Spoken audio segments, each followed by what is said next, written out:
yang kita tanya sensus biasanya Bu ya. Sensus yang kali ini mencatat ekonomi Indonesia. Sensus ekonomi 2026 mencatat ekonomi Indonesia. Apa sih yang dicatat perekonomian ekonomi Indonesia itu? Sore semuanya para pendengar pecinta Pilar Radio di mana saja Anda berada. Hari ini saya hadir kembali. Kalau tadi siang saya membawakan program Goyang Dangdut, hari ini saya akan membawakan satu tema yang sangat-sangat luar biasa, yaitu di talk show kita hari ini dengan tema menyambut sensus ekonomi tahun 2026. Tentunya para pendengar sangat-sangat ya awam sekali mungkin mendengarkan apa sih ya, kenapa sih gitu, pasti tujuannya apa dan kenapa ya, pokoknya banyak deh pertanyaan-pertanyaannya. Baiklah, hari ini sebelumnya juga kita kalau tadi siang panas-panas, cuacanya hari ini agak mendung-mendung dan alhamdulillah hari ini masih bisa melanjutkan yang berpuasa ya, mudah-mudahan sampai pada waktunya. Oke deh, kalau begitu saya langsung saja di sini di studio kita telah hadir dua orang ya narasumber yang sangat-sangat luar biasa yang pada hari ini hadir di sini untuk menemani kita semua dengan memberikan informasi berupa sensus apa sih sensus ekonomi 2026 mencatat ekonomi Indonesia. Baik, di sini telah hadir Bapak Iketut Mertayasa SST selaku Kepala BPS Kabupaten Bangka Barat dan Ibu Rahimin Encuwinati SST MAP selaku statistisi ahli media dan Ketua Tim Pelaksana SE 2026. Baik, kalau begitu saya menjumpai langsung dengan selamat sore Bapak Iketut Mertayasa SST yang sering dipanggil dengan Pak Ridwan ya Pak ya. Oke, selamat sore. Assalamualaikum warahmatullahi wabarakatuh. Waalaikumsalam. Salam sehat, salam sejahtera untuk kita semua yang saya banggakan dan hormati pemirsa, pendengar Radio Pilar 102,1 FM. Selamat berjumpa dengan kami dari Badan Pusat Statistik Kabupaten Bangka Barat. Iya, selanjutnya ada yang cantik juga di sebelah, di depan saya tapi di sebelah Bapak ya. Oke, selamat sore Ibu Rahimi dan Encuwinati SST MAP yang sering dipanggil Ibu Encu. Selamat sore Ibu. Ya, betul. Selamat sore Mbak. Ya, selamat sore juga pendengar semua. Ya, senang sekali bisa berbagi informasi di sore hari ini yang mudah-mudahan sambil menunggu berbuka puasa. Iya, betul sekali Bu. Jadi hari ini kita nggak tegang-tegang Bu ya. Jadi di sini konsepnya sersan serius tapi santai kali Bu ya. Oke, di sini sudah hadir narasumber kita dan tentunya di sini sangat awam sekali Bu. Tentunya jarang-jarang nih ada BPS datang ke studio kita gitu. Apa sih BPS tersebut? Kemudian apa sih ibaratnya yang kita tanya sensus biasanya Bu ya. Sensus yang kali ini mencatat ekonomi Indonesia. Sensus ekonomi 2026 mencatat ekonomi Indonesia. Apa sih yang dicatat perekonomian ekonomi Indonesia itu? Nah, tentunya kali ini saya coba ke Pak Ridwan dulu langsung nih Pak ya dengan pertanyaannya nih. Sebelum jauh membahas sensus ekonomi, mungkin masih ada pendengar bertanya, apa sih Pak BPS itu? Ya, nah seperti tadi ya Pak, jadi boleh Pak dijelaskan. Oke, terima kasih. Jadi ibarat pepatah, kalau kita nggak kenal, maka kita nggak sayang. Asik, gitu kan? benar Pak. Jadi BPS ya adalah salah satu lembaga ya, lembaga resmi pemerintah ya, yang bertanggung jawab dalam menyediakan data dan statistik ya, ya untuk satu ya perencanaan pembangunan, evaluasi pembangunan, monitoring. Jadi BPS itu tugasnya menyediakan data dan statistik. Jadi kalau kami di daerah itu dikenal dengan instansi vertikal. Jadi kalau selama ini mungkin lebih dikenal misalkan Kementerian Agama, itu sama. Iya. Sama KBPS, instansi vertikal ya, Kementerian Agama, Badan Pertanahan Nasional, Kejaksaan Negeri, Pengadilan Negeri, nah, seperti itu. Jadi kami di seluruh Indonesia ya, BPS ada dari tingkat provinsi sampai kabupaten kota. Jadi tugasnya untuk menyediakan data dan informasi. Oleh karena itu, kami ya selalu mengadakan kegiatan survei maupun sensus ya. Iya. Jadi dalam 10 tahun kami ada menyelenggarakan 3 kali sensus ya. Jadi 3 kali sensus. Jadi tahun yang berakhiran dengan 0 ya, itu kami melakukan namanya sensus penduduk ya. Yang terakhir kami lakukan adalah sensus penduduk 2020. Nah, selanjutnya tahun yang berakhiran dengan 3 kami menyelenggarakan sensus pertanian. Jadi yang terakhir itu adalah 2023 ya. Nah, sekarang ini tahun 2026. Jadi kami menyelenggarakan sensus ekonomi. Jadi kalau sensus itu ya kita mendata semua ya responden atau target yang akan kita kunjungi. Nah, karena ini kegiatan sensus ini 10 tahun sekali, kan itu informasinya itu panjang, maksudnya lama tersedia. Kami makanya setiap tahun ya ada kegiatan survei ya, survei tiap tahun kami ada. Jadi angkanya itu digunakan untuk menyediakan informasi bagi semua kalangan, baik dari pemerintah, lembaga swadaya, investor dan lain-lain. Jadi agar ketersediaan statistik itu atau informasi itu setiap tahun ada. Iya. Jadi seperti itu. Oke, Pak. Kemudian saya boleh tanya lagi, Pak ya. Kalau tadi ada sensus penduduk, kemudian ada sensus pertanian, ada sensus ekonomi. Ya, saya tanyakan untuk yang kegiatan di tahun 2006 ini apa sih keistimewaan yang disebut dengan sensus ekonomi ketimbang ya kemarin kan pertanian, Pak. Yang di sensus apa aja nih? Ya, kalau sekarang sensus ekonomi. Nah, keistimewaan dari sensus ekonomi ini apa sih perbedaan dengan kayak biasanya kita tahu yang masyarakat awam, sensus penduduk yang ditanya anaknya berapa, Bu, terus dia di rumah siapa aja gitu kan, terus ada lagi nggak yang bertempat tinggal di rumah ini, berapa orang jumlahnya gitu. Nah, jadi apa sih unggulan ataupun keistimewaan dari sensus ekonomi itu sendiri gitu? Oke, baik. Jadi begini ya, dalam kehidupan kita di lingkungan atau di masyarakat itu kita selalu membutuhkan semua informasi. Iya. Ya, bermacam-macam informasi ya. Terus di dalam pembangunan itu butuh namanya data, informasi sosial dan ekonomi kan. Iya. Nah, kalau sosial itu banyak di sensus penduduk karena di sana didata penduduk, terus pendidikannya, perumahannya, pekerjaannya, itu seperti itu. Nah, sedangkan di ekonomi ada 2 nih. Iya. Kita kan ekonomi ya, karena kita negara agraris, ya kan? Negara agraris berarti pertaniannya yang dominan kan begitu. Iya, betul. Agraris dan non agraris. Nah, kalau agraris sudah dilaksanakan namanya sensus pertanian. Jadi di sana kita mendata semua petani, semua kegiatan pertanian. Dari pertanian tanaman pangan, ya terus kehutanan, perikanan, ya semua kegiatan pertanian, budidaya ikan dan lain-lain. Oh iya. Seperti sedangkan sensus ekonomi, nah sekarang di luar pertanian atau non pertanian. Iya. Apa itu, Pak? Jadi kegiatan ekonomi kita kan banyak kan.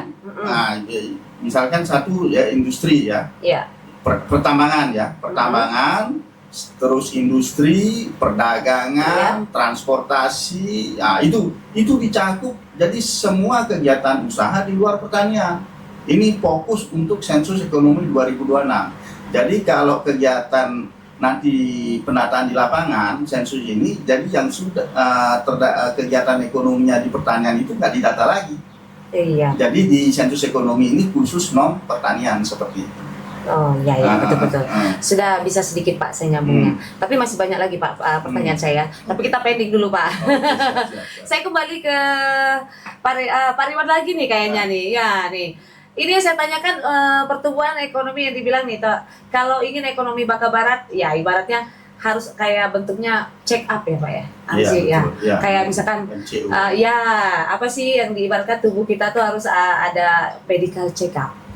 Nah, apakah sensus ekonomi ini semacam check up ekonomi? Nah, coba deh Pak, benar nggak Pak? Kira-kira? Betul sekali ya. Jadi kita hubungkan ke dunia kesehatan ya. Nah, kalau kita ingin melihat ya istilahnya kondisi kesehatan kita ya secara lengkap, komprehensif itu kita bisa melakukan medical check up. Jadi ke rumah sakit itu bukan hanya pada saat sakit atau itu ya ada keluhan, enggak. Bagusnya itu medical check up. Jadi dari sana kan ketahuan kita di sini punya kalau kesehatan ya kolesterol gitu, tekanan darah. Itu penyakit yang biasa, penyakit Pak. ya, seperti biasa ya. Nah sedangkan di ekonomi ini ya jelas ya, karena seperti yang saya sampaikan tadi bahwa dalam kita merancang atau mendesain suatu program atau suatu kegiatan itu kan butuh data dan informasi, Iya. ya kan? Itu dasar kita untuk merencanakan kegiatan pembangunan. Ya kalau nggak ada itu, ibarat kita main tebak-tebakan kan, belum tentu istilahnya apa yang kita rencanakan tepat target sasaran dan manfaat kan, Iya, seperti betul. itu, seperti itu. Ibarat gini ya Pak ya, kalau saya sakit TG gitu Pak, kolesterol dikasih obatnya bukan obat ini darah tinggi kan nggak sesuai Pak ya, Nggak sesuai, gitu ya. seperti itu. Jadi memang harus tahu penyakitnya dulu, Harus tahu. obatnya apa yang tepat. Ya betul sekali. Pokoknya Bapak oke. Oke, kita kembali ke Ibu Ancu. Yang saya ingin tanyakan tuh tujuan besar dari SE ini apa sih Bu? Nah Ya. ini yang paling utama nih Bu. Oke silakan Ya, Bu. baik, Mbak. Jadi SE ini kan ibaratnya foto besar ya, foto besar yang menggambarkan ekonomi Indonesia termasuk Bangka Barat. Nah, di mana tujuannya ini bukan hanya satu dua, tapi dia akan menyediakan data dasar. Jadi Iya. tadi sudah disampaikan kita tuh butuh awalnya ya untuk meriset sesuatu pasti butuh apa sih kemudian bahan-bahannya. Nah maka disinilah dipetakan ya seluruh data-data dasar yang ini mencakup seluruh kegiatan ekonomi. Jadi tidak semata-mata taruhlah bayangannya kalau misal sosioekonomi ini cuma pedagang, tapi Iya. ini tidak ya. Tadi sudah disampaikan oleh Pak Kepala bahwa yang mencakup ini seluruh kegiatan ekonomi, yang dikecualikan hanya 3 gitu ya, yaitu hanya sektor pertanian karena sudah dilakukan di sensus pertanian, kemudian administrasi pemerintahan dan aktivitas rumah tangga. Nah itu seluruhnya menjadi data dasar yang tujuannya itu untuk menyediakan informasi ya, baik dari sisi strukturnya, berarti kan kelihatan dari sekian banyak lapangan usaha, misal yang paling banyak strukturnya apa, lalu karakteristiknya seperti apa, apakah kecil, menengah, besar misal, dan juga yang baru saat ini ya berbeda dengan sebelumnya itu menyediakan informasi terkait ekonomi digital. Iya. Jadi ekonomi digital, ekonomi lingkungan, sebenarnya halnya kita ketahui bahwa bagaimana menuju Indonesia emas di 2045 kita butuh data yang kuat ya. Nah data yang kuat ini itulah yang menjadi fondasi pembangunan yang tanpa data pastinya tadi ya jadi Ya. nanti salah Iya, betul. obatnya, Iya. kebijakannya bisa salah sehingga memang ini sensus ini kan besar ya, pasti biayanya juga banyak, tapi tentu saja membangun tanpa data itu jauh lebih mahal gitu. Iya betul. Kemudian gini Bu Ancu, kalau tadi kan ada dari sektor pertanian, kemudian ada ibaratnya tadi yang sudah disampaikan oleh Bapak Ridwan tadi, usaha-usaha apa saja nih Bu yang ibaratnya kegiatan, contoh usaha yang ibaratnya bukan bentuknya kayak gini nih, pedagang keliling. Nah itu bentuknya sensusnya termasuk di sensus ekonomi atau tidak? Misalkan seperti ada kan banyak kali nih yang kecil-kecil kan salon rumahan, itu apakah mencakup kegiatan dari sensus ekonomi sendiri? Karena kan yang di sini kita lihat lebih banyak sektor pertanian, kemudian mungkin ada perikanan. Nah kalau yang kecil-kecil kan namanya ada yang jual barang jadi dijual kembali gitu kan, misalkan bentuknya ya penjual yang keliling. Nah itu kira-kira spek usahanya untuk sensus ekonominya seperti apa? Baik, jadi begini ya, untuk sensus ekonomi ini mana aja yang didata ya, jadi prinsipnya gini Mbak, kita kembalikan mungkin ya ke masyarakat itu yang kebanyakan kadang saya kan usahanya kecil, saya kan cuma musiman misal, betul. Kita tanyakan kembali apakah kegiatan usahanya itu menghasilkan barang. Berarti kan ada produknya. Iya, produk betul. ini bisa berupa barang, bisa benda, makanan, atau juga bisa jasa. Jadi jasa ini bisa istilah jasa ya, berarti memberikan tenaga tertentu dan di situ ada transaksi. Berarti kan ada taruhlah yang mendapatkan jasa tersebut atau mendapatkan barang tersebut. Ada transaksi dan juga ada hasil yang didapatkan. Berarti ada pendapatan seperti itu. Dan yang termasuk di dalam sensus ekonomi ini adalah yang di luar pertanian tadi gitu. Di luar pertanian ya. Jadi banyak sebetulnya yang kadang menganggap seolah-olah kenapa saya harus didata gitu ya. Kan penghasilannya juga cuma paling kadang ada, kadang enggak, kayak misal warung-warung sembako kecil gitu ya, yang dia keuntungannya pun mungkin dimakan kembali gitu ya, atau pedagang sayur keliling atau TI barangkali ya, TI kan banyak ya di musiman itu biasanya musiman per berapa periode itu juga gitu, masuk gitu ya, bisa masuk termasuk kan saya lihat ya banyak di sini yang bisa ngerit bensin gitu seperti itu. Betul. Ya itu juga masuk, atau kan banyak usaha-usaha misal dengan banyaknya sawit. Kayak supplier gitu masuk juga Bu ya. Misalkan jadi intinya tadi ya yang 3 tadi, dia ada produk yang dijual atau jasa, dia juga ada transaksi dan ada pendapatan seperti itu. Jadi kalau ketiga itu terpenuhi dan itu bukan pertanian, maka itu masuk dalam cakupan sensus ekonomi 2026 seperti itu. Oh iya, berarti ini seluruhnya tentang sepertinya kayak tentang pekerjaan ya Bu ya. Kalau ini pekerjaan atau gimana tuh kalau kesimpulan ya? Jadi saya lihat lebih ke pekerjaan, apa sih ini pekerjaan dari masyarakat gitu kan di sensus ya. Oke. Jadi saya sedikit menambahkan ya, perlu saya stressing di sini, yang menjadi sasaran nanti adalah yang berusaha. Yang berusaha, misalkan kalau dia jadi pegawai atau stafnya itu tidak merupakan responden atau sasaran, enggak, tetap dia akan dikunjungi ya. Kita kan sensus ini mengunjungi, misalkan di rumah itu ada satu keluarga, kita kunjungi ya, terus kita kunjungi di sana apakah keluarga itu ada kegiatan berusaha. Berusaha itu kan ada skalanya kan, ada dari skala kecil yang perorangan itu kan, mikro istilah kan, UMKM itu ya, mikro, kecil, menengah dan besar kan.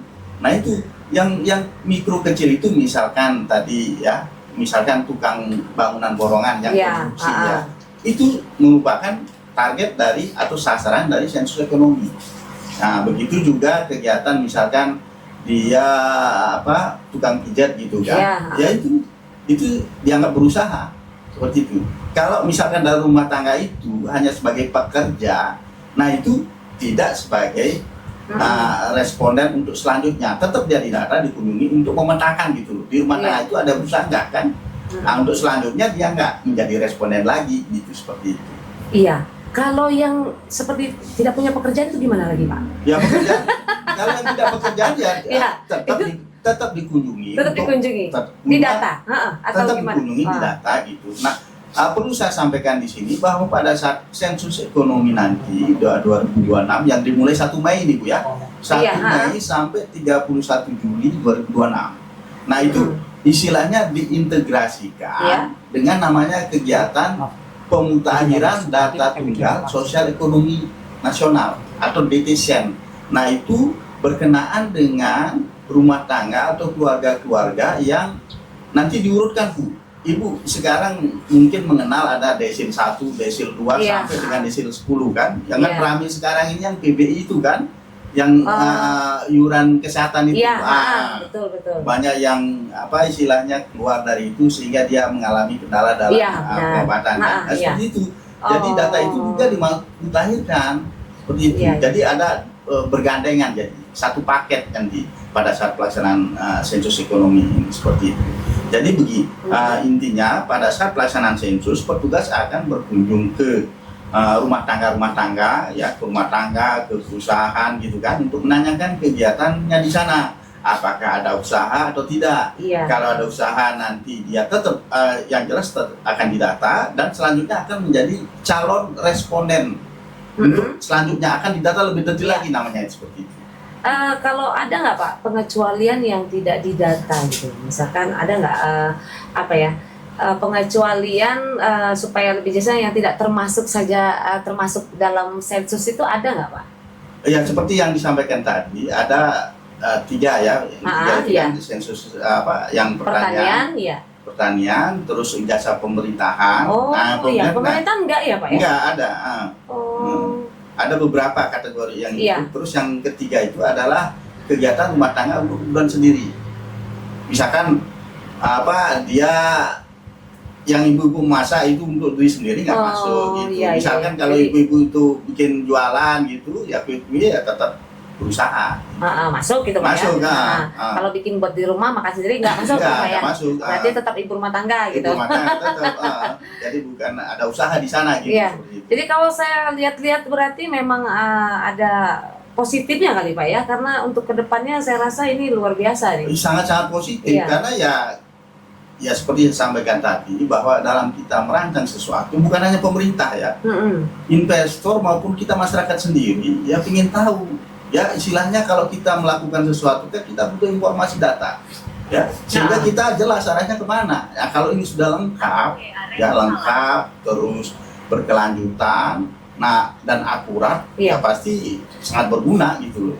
Iya, Hmm. betul sekali. Oke, saya kembali ke Bu Uncu. Iya, Bu Uncu, yang rata-rata ini kan kalau petugas sensus datang itu belum apa-apa, kadang-kadang masyarakat jadi takut nih. Wah, nih kenapa nih datang rame? Kadang-kadang rame 2 orang ya, Bu, 2 orang atau 3 orang gitu kan datang.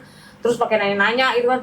Kira-kira Bu, supaya nggak bisa buat deg-degan masyarakat, apa saja sih Bu yang dipertanyakan petugas itu gitu, yang dipersiapkan. Jadi mulai sekarang masyarakat bisa mempersiapkan apa saja nanti jika petugas datang, ya ditanyain apa-apa aja gitu kan. Ya baik ya, jadi kadang ketakutan itu banyak ya. Iya, Yang takutnya nanti diminta rekening gitu. Iya betul. Nanti ketahuan kas usahanya. Iya. Ya tenang ya. Jadi pemirsa yang ditanyakan ini sifatnya umum. Jadi Iya. antara dia yang pertama itu terkait kegiatan dan produk utamanya. Jadi kan tadi ya mau memetakan ini usaha taruh di Kita kalau tadi istirahat sebentar lewat iklan ya Bu ya. Baik, kita kembali ke Pak Ridwan. Ya, siap. Iya, Pak Ridwan, ini saya lihat tadi masalah perekonomian terus Iya. nih dari tadi nih. Ada data-data yang pekerjaannya apa, terus bagaimana ya pokoknya Pak. Kita simpulkan nih, kalau dilihat-lihat banyakan saya sendiri Pak, masyarakat awam nih, takutnya ini ditanya kok pekerjaan gajinya berapa mungkin Pak ya nanti kalau ditanya. Itu nyangkutnya pajak kadang-kadang nih, ini kan kadang kalau tanyanya itu, waduh, ini jangan-jangan pertanyaan yang luar biasa nih, jangan-jangan nanti ini kita pajak lagi nih gitu kan.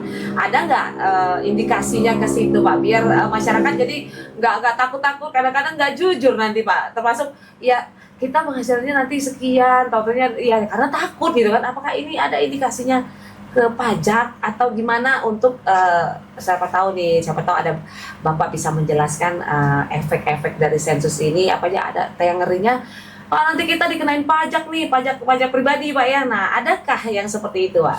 Ya. Perlu saya sampaikan di sini bahwa dalam kegiatan pendataan baik itu sensus maupun survei, kegiatan pendataan itu tidak ada hubungannya dengan pajak. Oh Jadi iya. seperti itu. Jangan khawatir ini misalkan nanya volume usaha untuk bayar pajak, nah ya, Iya. atau penghasilan si A ini ditanya ini untuk bayar pajaknya nanti. Iya. Ya, jadi seperti itu. Jadi kita di sini ya untuk kegiatan sensus ekonomi yang jelas kita menanyakan karakteristik kegiatan usaha ya, Iya. ya kan? Siapa yang berusaha, terus keterangan demografinya juga ditanya, misalkan Iya. pendidikan, umur gitu kan, terus pendidikan terakhir seperti iya. itu kan. Nah terus volume usaha juga ditanya ya. Jadi tujuannya untuk memetakan itu potensi kita khususnya di Bangka Barat ini dari misalkan ya dari perdagangan ya, perdagangan itu kan banyak itu ya, Iya, ada betul, perdagangan besar, perdagangan kecil, kecil, gitu. Ada usaha perorangan Iya. itu kan. Jadi seperti itu. Jadi kegiatan pendataan ini sangat detail Bu. Ya, Iya. ada namanya nanti kode lapangan usaha KBLI. Iya. Iya betul. Kode baku lapangan usaha kan. Seperti itu. Jadi itu dirinci per kegiatan, per komoditi malahan ya. Misalnya perdagangan besar, nanti ditanya lagi komoditinya apa ini. Seperti itu. Jadi biar jelas potensi kita di Bangka Barat dari sisi perdagangan besar secara keseluruhan berapa. Perdagangan kecil berapa? Usaha rumah tangga berapa? Jadi seperti itu. Jadi semakin lengkap data yang kita punya, semakin bagus kita merancang. Pemerintah daerah merancang itu lebih bagus lagi kan. Pemerintah pusat juga seperti itu. Jadi orang kalau merancang atau menyalurkan anggaran dari pusat, ya baik itu pemerintah pusat ke daerah gitu ya, ke Jakarta maupun dari kementerian ya. Misalkan Kementerian Industri kan, dia butuh data-data industri kan. Biar lebih merata Pak ya. Lebih penyalurannya juga. Jadi dasarnya dia kuat gitu. Jadi data yang kita kumpulkan harus betul-betul lengkap dan akurat. Itu harapan kita. Jadi jangan mempunyai asumsi bahwa kami mendata itu untuk mendata pajak Pak. Mendata pajak enggak. Jadi untuk kepentingan kita bersama. Jadi supaya nanti merancang pembangunan dari pemerintah pusat itu tepat gitu. Apa yang mau dibangun di Bangka Barat gitu kan. Iya betul. Kira-kira Pak ada kata-kata nggak ya buat para pendengar Pilar Radio ini? Karena pendengar Pilar Radio ini banyak sekali, seluruh Indonesia juga mendengar. Nah, kira-kira ada kata-kata yang indah nggak Pak untuk supaya ayo deh gitu, jangan takut gitu, kata-kata yang gimana gitu Pak, supaya masyarakat kebanyakannya kita takut nih Pak karena pajak tadi. Nah, kira-kira saya mau dengar Bapak buat kata-kata indah supaya masyarakat ayo deh bergabung gitu kan, jangan takut karena pajak gitu kan. Nah, kira-kira ada nggak Pak? Siapa tahu kalau ada Pak. Pantun boleh. Wah, pantun boleh, pantun nah. Ada pantun boleh Pak. Oke, Ibu Buncuan. Ini ada pantun. Ada, iya. Di sini Pak, di Bangka Barat tuh lebih kental Melayu, jadi pantun tuh harus ada Pak. Jadi ini ciri khas. Oke Pak. Pergi ke pasar membeli ketam, jangan lupa beli sambal pedas. Asik. Data sensus dijaga dengan aman, bukan untuk pajak apalagi bikin cemas. Nah, aduh, pokoknya hebat lah Pak. Saya dukung penuh lah buat masyarakat juga. Ayo, jangan takut sensus, jangan takut. Biasanya kan kalau kena ada sensus lari-lari gitu. Jadi kalau ini jangan, saya himbau buat para pendengar ataupun seluruh masyarakat khususnya Bangka Barat, ayo kita sukseskan sensus. Oke, kita kembali ke Ibu Encu. Iya. Nah, sekarang saya mau tanya Bu, teknisnya untuk sensus ini seperti apa? Apakah kita via online atau datang langsung? Seperti apa petugasnya atau seperti apa gitu Bu? Ya, baik pemirsa. Jadi sebelum ke tahapan barangkali ya, tadi menambahkan sedikit terkait kerahasiaan. Jadi memang dalam Undang-Undang Sensus itu ada kode etiknya, kode etik untuk menjaga kerahasiaan responden, dan itu akan dikenakan sanksi pidana ketika itu bocor misalnya. Jadi memang petugas itu ada istilah itu SOP-nya ya untuk bagaimana melakukan pendataan. Lalu bagaimana caranya? Jadi di dalam sensus ekonomi 2026 ini itu ada beberapa fase gitu ya. Jadi kan kalau tadi disampaikan dari mulai 1 Mei sampai 31 Juli. Nah, kalau dipecah lagi, jadi nanti di Mei ya, disitulah fase pertama dari mulai 1 sampai 30 Mei itu nanti itu adalah untuk perusahaan besar. Jadi perusahaan besar ini kami juga di BPS melakukan pengklasteran di dalam pendataan. Jadi di fase pertama ya itu adalah klasternya usaha besar, dan itu didata oleh tugas BPS seperti itu, oleh organik BPS. Nah, kemudian di mana ya untuk di periode tersebut itu juga nanti dikirimkan blasting ya, email ke perusahaan-perusahaan untuk dilakukan pendataan mandiri ya, yang kemudian mengisi secara online melalui internet. Jadi yang kita sebut dengan KEWI gitu. Nanti di fase kedua di situ dari mulai 16 Mei sampai 31 Juli yang dimana sasarannya itu adalah UMKM, itu yang kemudian didatangi oleh petugas. Jadi tenang ya, tidak harus mengisi langsung. Nanti tinggal Bapak Ibu pelaku usaha menengah kecil itu tinggal menunggu di rumah ya, yang nanti akan didatangi oleh petugas. Yang ini didata menggunakan KEPI ya, menggunakan HP, dan ini lebih menjamin kerahasiaan karena yang mengetahui data itu datanya nanti langsung masuk ke server pusat gitu ya. Jadi kami pun di kabupaten itu tidak bisa istilahnya tuh mengetahui datanya secara langsung ya nanti, karena nanti langsung ke server pusat. Jadi ada periodenya yang itu nanti kalau misal perusahaan besar yang di periode fase pertama itu ternyata masih ada yang belum mengisi secara online, maka itu pun akan didatangi oleh petugas ya menggunakan media kertas seperti itu. Jadi gambarannya nanti untuk usaha besar pertama dulu secara online melalui KEWI, ya nanti di fase kedua itu adalah didatangi langsung oleh petugas seperti itu. Oh, baik Ibu. Kita kembali ke Pak Ridwan. Ini pertanyaannya sudah mau ending-ending Pak, karena baru sudah mau jam 5 Pak. Ya, siap. Udah persiapan Pak. Kalau yang ibu-ibu biasanya nyiapin masak buat ini ya Bu. Oke Pak. Untuk saya ini kesimpulan dari sensus ekonomi ini kira-kira apa dari yang kita bicarakan tadi Pak, dan bahwa keunggulannya dari manfaat ya, maksudnya manfaat langsung untuk kita terutama masyarakat Bangka Barat. Kira-kira yang ditarik kesimpulannya biar lebih lebih singkat lagi Pak, supaya masyarakat bisa mengerti kesimpulan dari terakhir yang kita bicarakan untuk masyarakat khususnya Bangka Barat. Ya.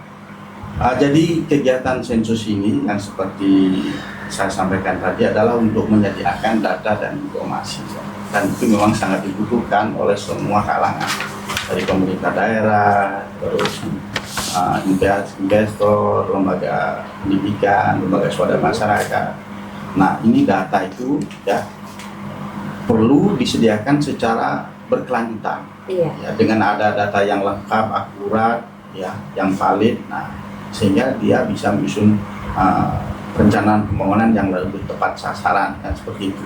Nah, di sini untuk sensus ekonomi ya, pertama yang jelas kita akan tahu populasi ya, misalkan berapa ada perusahaan iya betul perusahaan industri CPO ya, betul ya, yang berusaha perorangan TI misalkan itu ya. Jadi kita tahu jumlahnya berapa. Terus dari populasi yang ada, nanti pemerintah daerah bisa merancang pembangunan seperti apa ke depannya, melihat potensi yang ada. Iya. Ya, seperti itu.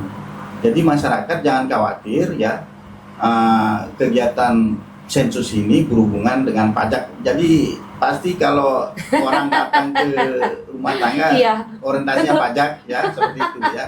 Iya. Jadi ini semata-mata untuk memenuhi kebutuhan pemerintah berkenaan dengan data dan informasi. Nah, tentunya manfaat ke depannya jelas pasti ada, karena pemerintah membangun itu kan berdasarkan data. Kalau itu tidak ada, berarti pemerintah tidak punya tuntunan atau referensi yang jelas untuk program-program selanjutnya. Untuk program-program selanjutnya. Jadi terima petugas sensus dengan baik ya, maksudnya terima welcome gitu ya, karena memang tidak ada tendensi yang berhubungan dengan pajak, terus beri jawaban yang akurat dan valid, karena itu sangat berguna untuk kita semua ya, seperti itu, barangkali itu. Iya, mungkin ada tambahan dari Bunju, silakan Bu. Ya, jadi pemirsa yang perlu ditekankan di sini, nanti outputnya itu bukan data Bapak Ibu gitu ya, bukan secara individu, tetapi secara agregat. Artinya nanti akan menggambarkan taruhlah di Bangka Barat nanti berapa persen sih yang di sektor perdagangan, berapa persen sektor industri. Jadi nama dan keterangan secara individunya itu tidak akan keluar gitu ya, disimulasikan. Kemudian manfaat lainnya juga, kalau tadi Pak Kepala menyampaikan dari sisi pemerintah ya, mungkin ada kecenderungan dari pelaku usaha lah. Buat saya untungnya apa gitu kan, seperti itu. Betul sekali. Nah, ini pun sebetulnya banyak sekali ya pemirsa, untuk bagaimana manfaat itu bukan hanya dari sisi pemerintah, tetapi juga dari sisi pelaku usaha. Jadi bagaimana kemudian ketika taruhlah misal ya pemerintah di satu sisi misal membuat suatu program. Nah, untuk pelaku usaha ini kan ketika misal UMKM kan ya, selama ini taruhlah ada yang namanya program bantuan UMKM. Iya, nah, betul. Ini kan dengan adanya data yang akurat itu bisa lebih istilahnya tepat sasaran. Jadi tidak adalah ceritanya ini misal si A dia usaha aja barusan tapi kok dapat bantuan gitu, seperti itu.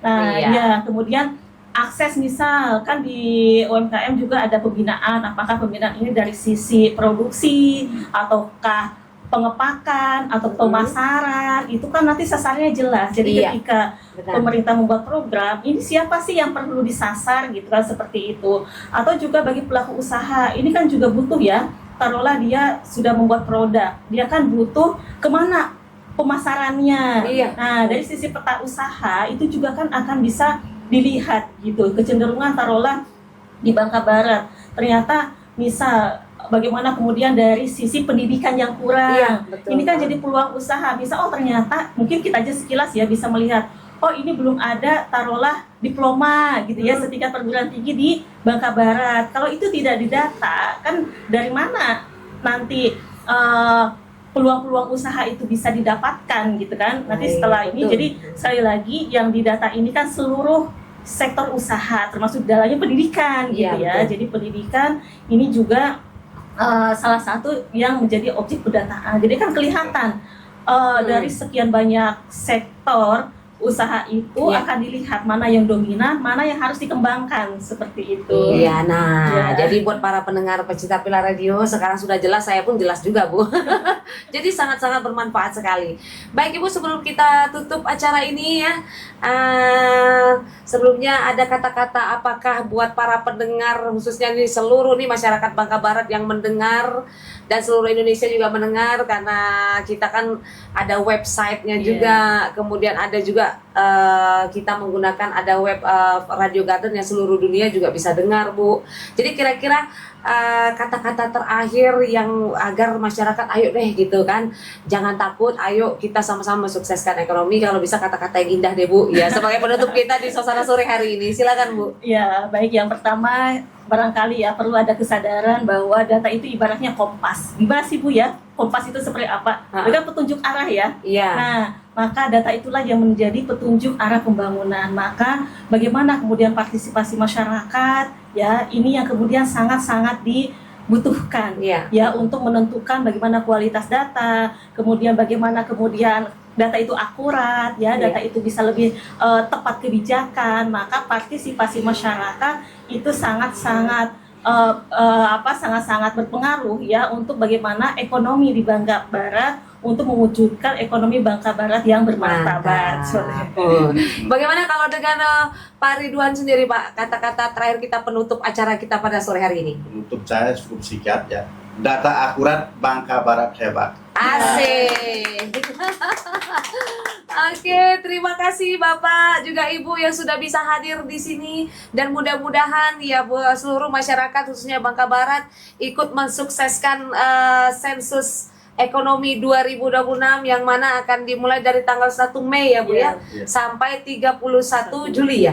Iya, jadi buat para pendengar semuanya, mudah-mudahan informasi ini sangat bermanfaat sekali buat kita semua, dan mari kita bersama-sama sukseskan, tentunya menjadikan perekonomian kita lebih baik lagi, kemudian program pemerintah yang merata juga, kita semua tentunya semakin naik taraf hidupnya. Baik, kalau begitu saya pamit undur diri, dan akhir kata saya ucapkan wabillahi taufiq wal hidayah. Wassalamualaikum warahmatullahi wabarakatuh, dan selamat sore.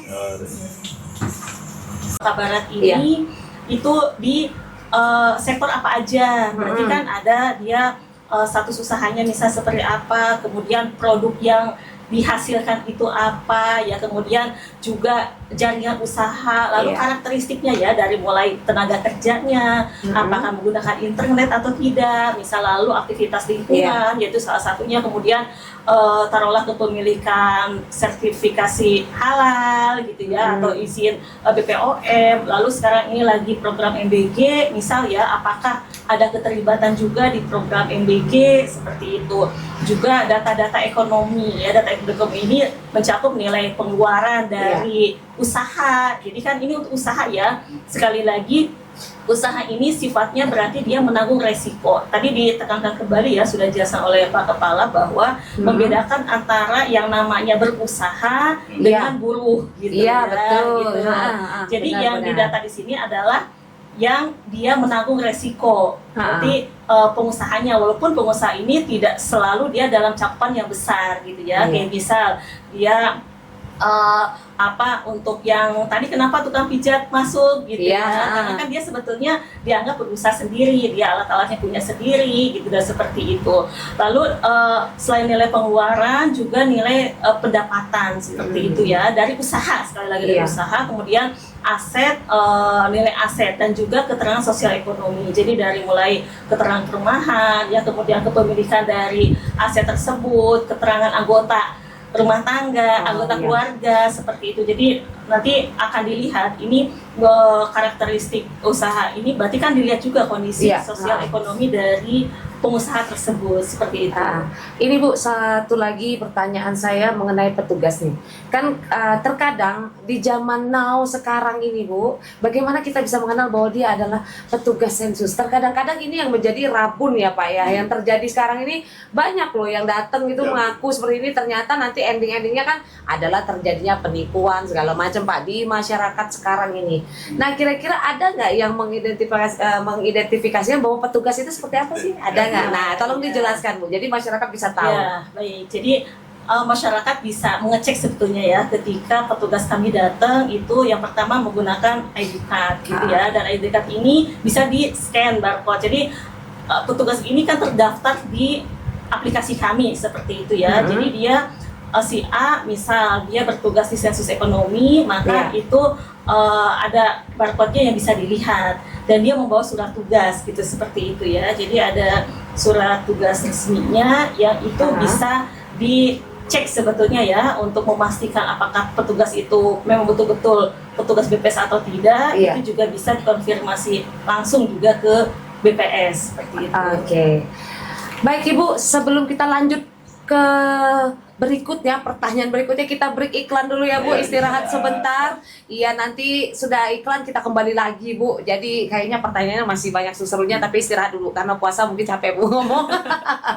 Baik para pendengar, sebelumnya juga yang ingin langsung melihat live podcast kita di BPS Kap Bangka Barat, dan juga bisa melewati Radio Pilar di streaming kita di www.pilarradio.com. Jadi buat para pendengar yang mau lihat live podcastnya bisa lewat IG dengan ketik saja BPS Kap Bangka Barat. Nah di situ nanti bisa lihat langsung video live kita di sini, dan tentunya juga di streaming kita di radio di www.pilarradio.com. Di situ langsung ada tanda radio, klik saja play maka bisa langsung mendengarkan. Baik, kita iklan dulu, nanti kembali lagi setelah yang berikut ini.